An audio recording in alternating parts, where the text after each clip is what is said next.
Does Halloween give us permission to be racist, anti-Semitic, ableist, sexist, homophobic, transphobic, xenophobic, etc., etc., etc.?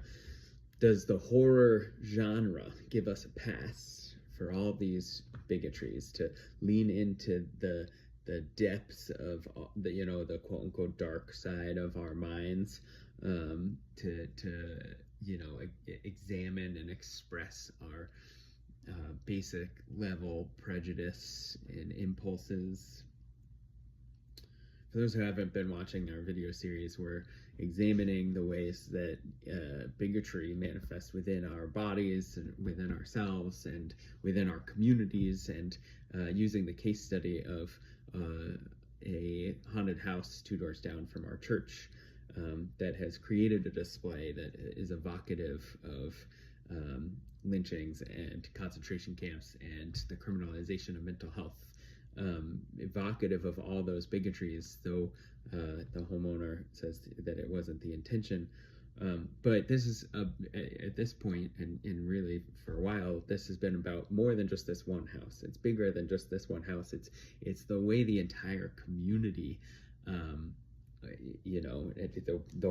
whole nation at this point, how big this story has gotten, can so easily dismiss and justify and enable such harm. And so I really want to look at one of the most common frameworks that allows people to justify this harm. And if you can justify this harm, no wonder you can justify actual violence against marginalized identities. But one of the most common, justifications, it's just some Halloween fun. It's a horror film trope, a long-standing trope, and you just don't understand. I'm here to say I do. I understand this horror trope. That was the first thing I said to the homeowners when I met with them. It's like, I get it. Like I have vivid memories of one of my favorite episodes of the animated Batman show, where the inmates at Arkham Asylum took over the asylum and put Batman on trial through mob, justice, and saying that he was the problem, right? Like, I know where it is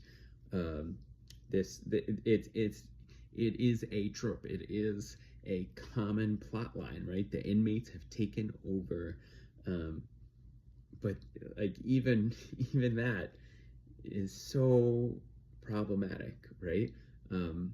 It's so fascinating that even not even the horror genre, Batman, a kids show, right? Like just normalized for kids that people with mental health struggles, with mental illness, were supervillains, were dangerous, were violent criminals, deserving of being locked up in these inhumane institutions. Rather than, deserving of love and care and attention and medication and therapy, right? So, I'll name that right away, right? Like, that this is a horror trope. The inmates have taken over the asylum already. Number one, that is not a justification. That is just further proof of why this is problematic, the way that is normalized. Some other, common bigotry is wrapped up in the history of horror, like, the joke growing up, right, in the 90s, if you watched a horror movie and you knew who was going to die first because of their blonde hair or their black skin, right?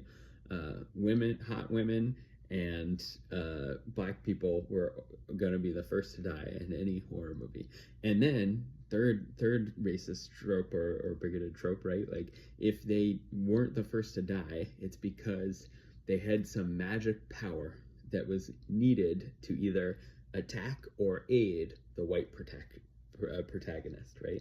That trope is called the magical Negro, and it's across all genres, not just in the horror genre. But when you have like a black side character who has magical powers, or whose character only exists to support the white protagonist, right?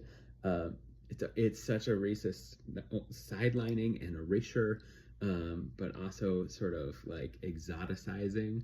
I mean, not even in the horror genre, but like thinking about the servant in the movie Annie and having magical powers and then saving Annie at the end. I mean, maybe you all don't know what I'm talking about, but that it just so many clear examples of this racist trope. Not only the racist version of it, but the ableist version of it, right? Like people with disabilities or physical deformations or handicaps, right? Like are often portrayed in horror genres and fantasy genres as having some sort of special magical power, right? And these side characters who are sidelined because of their race or their handicap, they have no backstory and they have no character arc. They just exist as furniture in these stories. Like it is so problematic.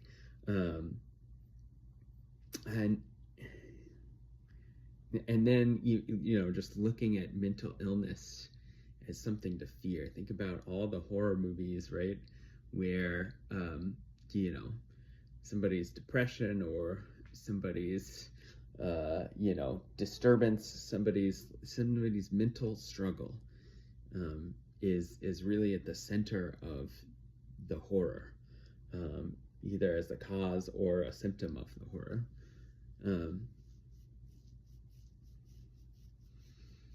And the way that just normalizes our fear of people and treating them as somebody to be siloed and set aside and shunned, as opposed to embraced and integrated and loved and cared for. It is.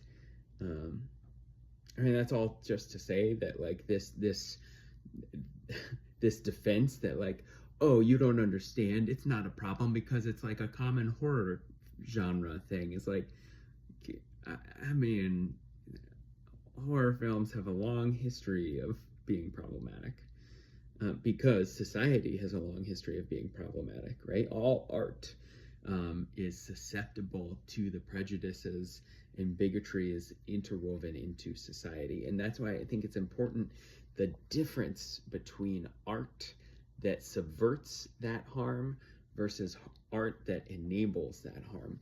And also the difference between spooky fun versus traumatic harm, right? Like there's a difference between this dude right here, right?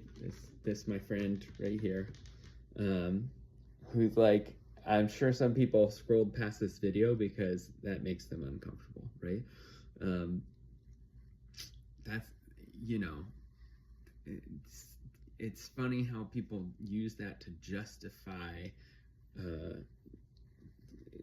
saying that, you know, traumatizing people is okay. There's a difference between like, oh, that's spooky and it makes me feel uncomfortable, versus what we're talking about are multiple generations long, centuries long, systemic, identity-based violence. That's different than I have a personal fear and I'm uncomfortable.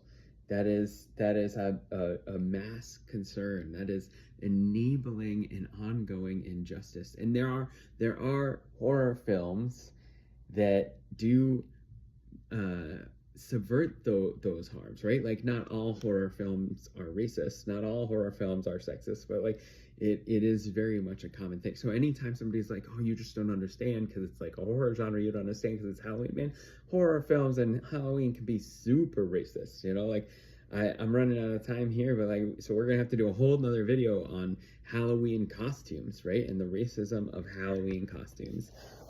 So, you know, as you're preparing for trick-or-treating, you know, in the next 24 hours, like, double check that your costume isn't appropriating somebody's culture. Because there are some very racist ways that we celebrate Halloween. So, like, yeah, it's just a bit of Halloween fun. Man, bigotry is not fun. Racism is not fun. Sexism is not fun. Ableism is not fun. Anti-Semitism is not fun. Let's keep Halloween fun, man. Like, We can do this. See you tomorrow.